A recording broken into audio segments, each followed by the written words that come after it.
Hello there everyone, and today I would like to continue our study of geometry, and we should be discussing a bit about triangles. So in the last lesson we discovered a couple of properties regarding triangles. The first one was the sum of the internal angles is 180. The exterior angle is equal to the sum of the interior opposite angles. So those two we saw last lesson. And basically, if this is angle A, if this is angle B, and this is angle C, A plus B plus C is equal to 180. Now also, if I extend this line here, angle D would be A plus B. So angle D is the exterior angle, and it's equal to the sum of the interior opposite angles. So the interior opposite angles to this one are those. Interior, opposite. Okay, interior, inside of the triangle, and opposite. So on the other side. Now, you might have noticed, but you might not, that the longest side is always opposite to the largest angle. So in our drawing here, the largest angle seems to be B, and the longest side is AC, which is opposite to it. Now this might not be up to scale usually in your exams, so you shouldn't use your visuals. Most of the time you're not really expected to use the visuals to solve the problems. However, if this is a real life application, if this is a real triangle, I'm telling you that it's up to scale, then B here is no doubt the largest angle, and AC here is the largest side. So this always works. If you know that one of the sides is the largest, then you know that the opposite angle is the largest. Or if you know that the angle is the largest, then the opposite side will be the longest. Now the fourth property is that the triangle between all polygons is the only rigid. But what does that mean? What does it mean for a triangle to be a rigid polygon?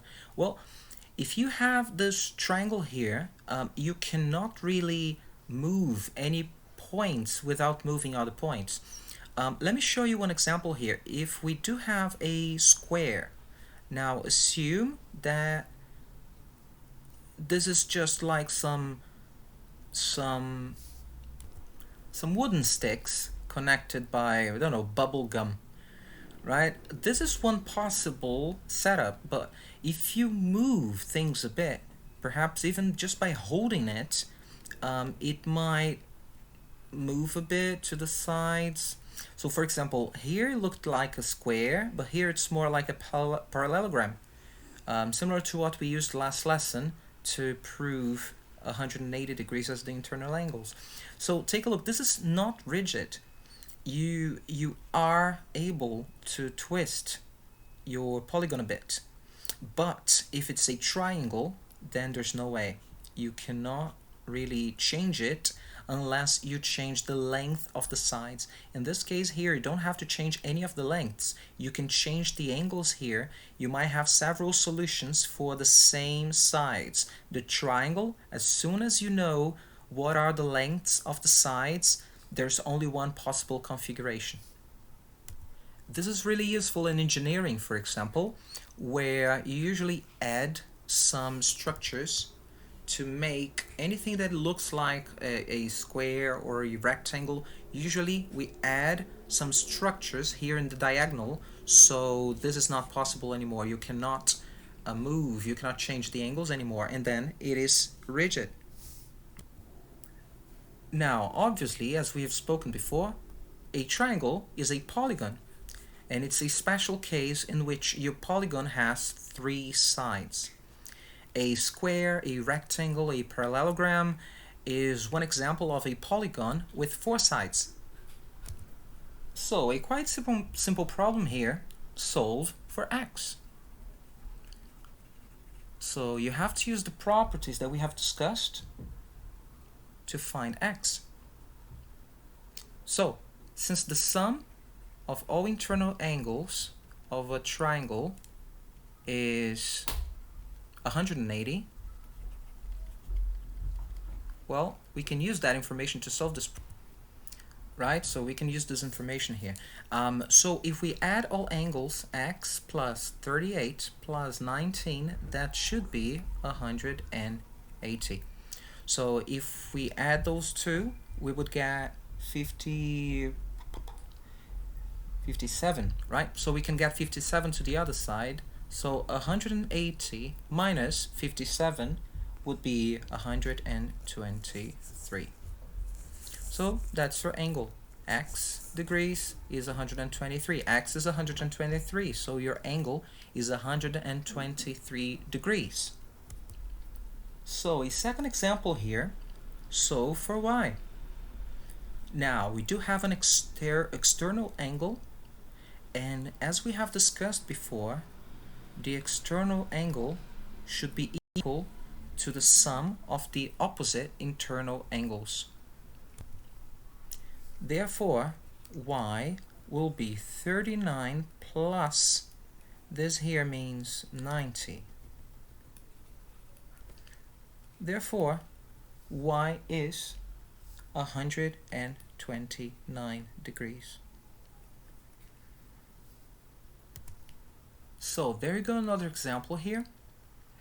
And you should use the sum of the internal angles. So you can pause the video and try it yourself. I will just move forward with it. So the sum of the internal angles should be 180, considering this is a triangle.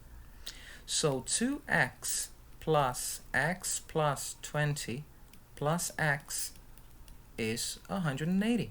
Look, 2x, that's this one, x plus 20 is this one, and x is this one. So the sum of the internal angles of a triangle should be 180 degrees.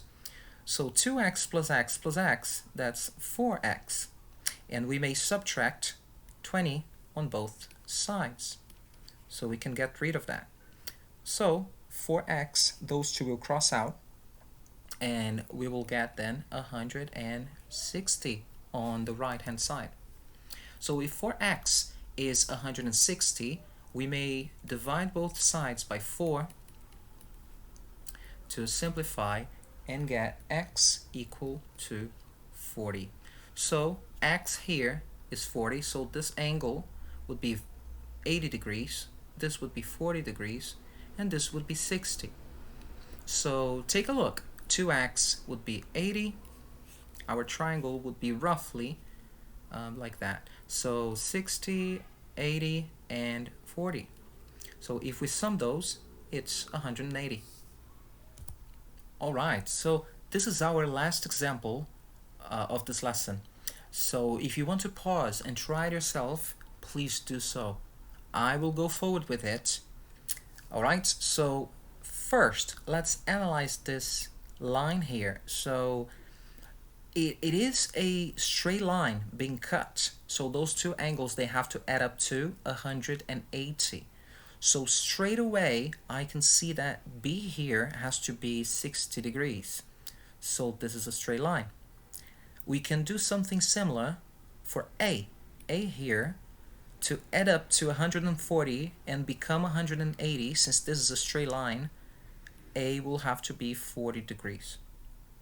And now we just apply that the sum of the internal angles of a triangle is 180. So we know that A is 40 degrees, B is 60 degrees, and we don't know C. Now we can clearly see that this is 100 degrees, so we can subtract 100 from both sides,